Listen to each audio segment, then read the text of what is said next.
All right, everybody. Hey, Hotep. Hey, this is Michael Imhotep, founder of the African History Network, host of the African History Network show. I'm a talk show host, researcher, lecturer, and writer. I'm here in Atlanta. I'm here at the Juneteenth celebration here in Atlanta at Mozley Park, 1565 Martin Luther King Drive here in Atlanta. Let's see, let's get better this way with the lighting. So, this is a 3-day Juneteenth celebration. It's my first time here. Mozley Park, 1565 Martin Luther King Drive. I was here yesterday. The big day is today. They have the huge parade that starts at noon. They're going to be about leaving from Morris Brown College. They're going to be about 8,000 people in this parade, and they're going to end up here. You got vendors all around. You see our vendor table here for the African History Network. Okay, we have our DVDs here. I'm in the along the main path. You got vendors all around here. You got the main stage over here. This is where people are performing. I broadcasted one of the performances yesterday. I'll be presenting today sometime, don't know what time. I'll be presenting on Juneteenth. You got rows and rows of vendors all over here. You know, there's going to be about 100 vendors out here today. Basically all African-American owned vendors, okay? All different types of products. All right, so what is Juneteenth, right? This is celebrating Juneteenth. And then also this year, we're commemorating the 50th anniversary of the assassination of Dr. King. You see some of my presentation dealing with the film Black Panther. I have 2 presentations dealing with the film Black Panther. A Black Panther analysis, African culture, history, and Afrofuturism. Lessons from the film Black Panther. I have a presentation dealing with the distortion of the legacy of Dr. Martin Luther King Jr. also. All right, so let me flip this back around. Okay, so the question is, what is Juneteenth, right? Because this is what this celebration is commemorating. It's a 3-day celebration, all right? So a lot of people don't know about Juneteenth. A lot of people have not heard about it, all right? Even though it's celebrated in over 40 states around the country. So Juneteenth commemorates June 19th, 1865, when Major General Gordon Granger goes into Galveston, Texas, with 2,000 Union troops, okay, and delivers General Order Number 3 to the enslaved Africans there in Galveston, Texas, letting them know that they are free. All right. Now, this is 2 weeks after the Civil War ended. The Civil War officially ended June 2nd, 1865. We know in April of 1865, we know General Robert E. Lee surrendered to the Union Army at the Appomattox Courthouse, I think it was. But the Civil War officially ends June 2nd of 1865, right? Now, this is 2 years after the Emancipation Proclamation of January 1st, 1863. Now, contrary to popular belief, the Emancipation Proclamation did not free the enslaved Africans, as I've said before. And if you don't believe me, all you have to do is go to loc.gov, loc.gov, which is the Library of Congress's website, or you can go to archives.gov, and you can read the Emancipation Proclamation. It's very clear. It tells you that the states that are in rebellion, the states in the Confederacy, okay, the slaves in those states are free in those territories. But it tells you that the slaves in the border states like Missouri, Kentucky, Delaware, they're still enslaved. Not only that, territories, Confederate territories that had come back into the Union at that time, right, those slaves, they were still enslaved. They were exempt from that. So the Emancipation Proclamation is totally misunderstood, like a lot of our history is misunderstood, right? And what happens is that it was a military strategy that Abraham Lincoln used. It was a military strategy to try to force the Confederacy back into the Confederate States back into the Union. This is what it was, all right? Now, what people have to understand is that when the South seceded from the Union, starting with South Carolina, December 20th, 1860, South Carolina was the first state to secede from the Union. When they seceded from the Union 6 weeks after Abraham Lincoln became president-elect on November 6, 1860, they're going to be followed by 10 other states, okay? They totally separate from the Union. They set up their own government. They set up their own monetary system. They set up their own constitution. They elect their own president. Jefferson Davis was elected president of the Confederacy. So they have totally removed themselves from governance of the Union. So the Union, therefore, has no authority over them to pass any laws to dictate what they do. Okay? So what happens is, as Union troops are going through these Confederate territories, after January 1st, 1863, they're taking control. How y'all doing today? These are some of the people out here.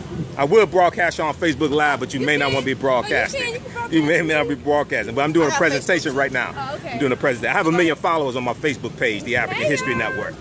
So how y'all doing? Okay. So what happens is, come back and see me. I got a couple of lectures done with the film Black Panther. Also, great African women in history, the mothers of civilization. Okay, share this broadcast on your Facebook page. Invite your friends to tune in, because you're not going to get this type of history at a lot of Juneteenth celebrations. So when I speak today, what I talk about dealing with Juneteenth is going to be different than what a lot of other people have talked about. All right.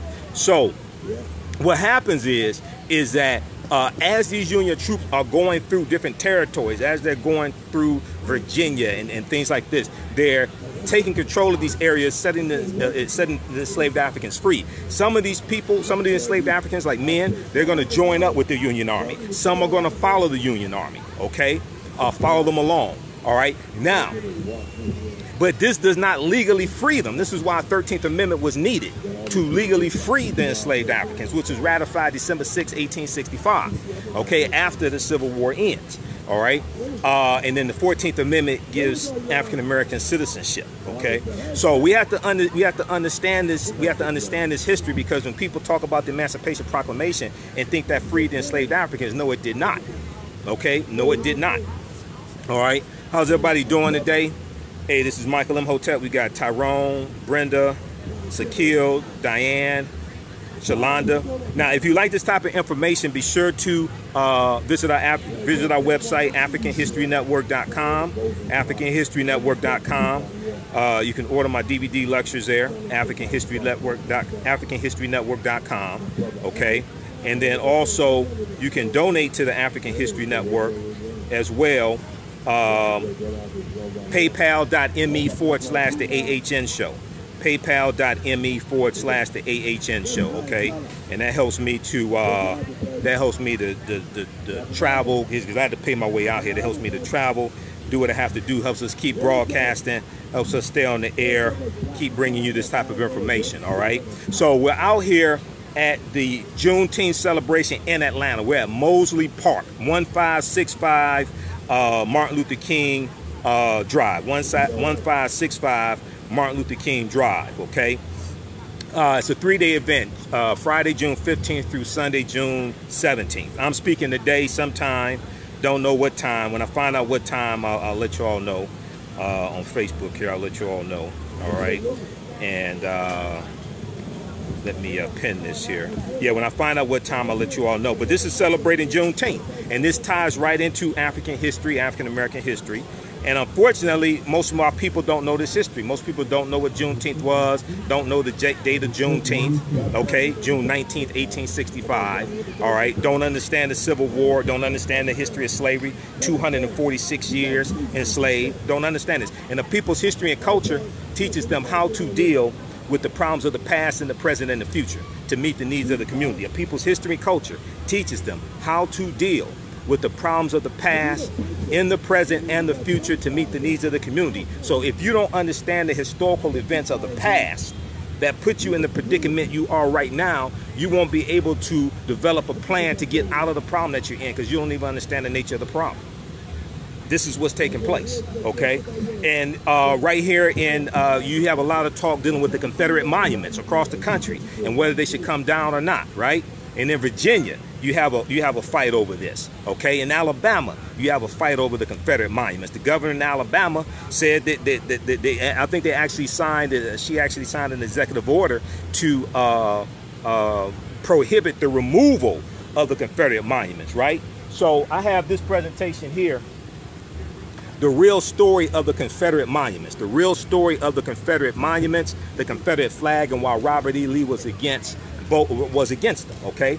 This ties right into the history of slavery. But this relief right here, this picture right here is on Stone Mountain here in Atlanta, Georgia. Stone Mountain, okay?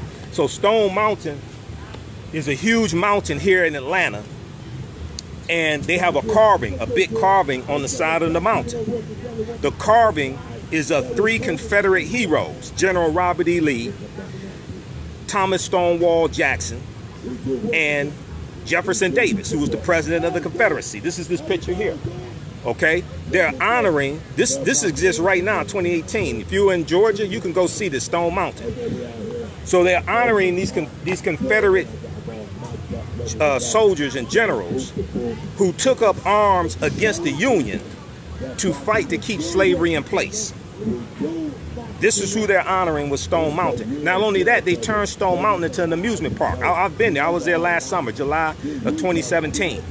And then when you get to the top of Stone Mountain, there's a souvenir shop.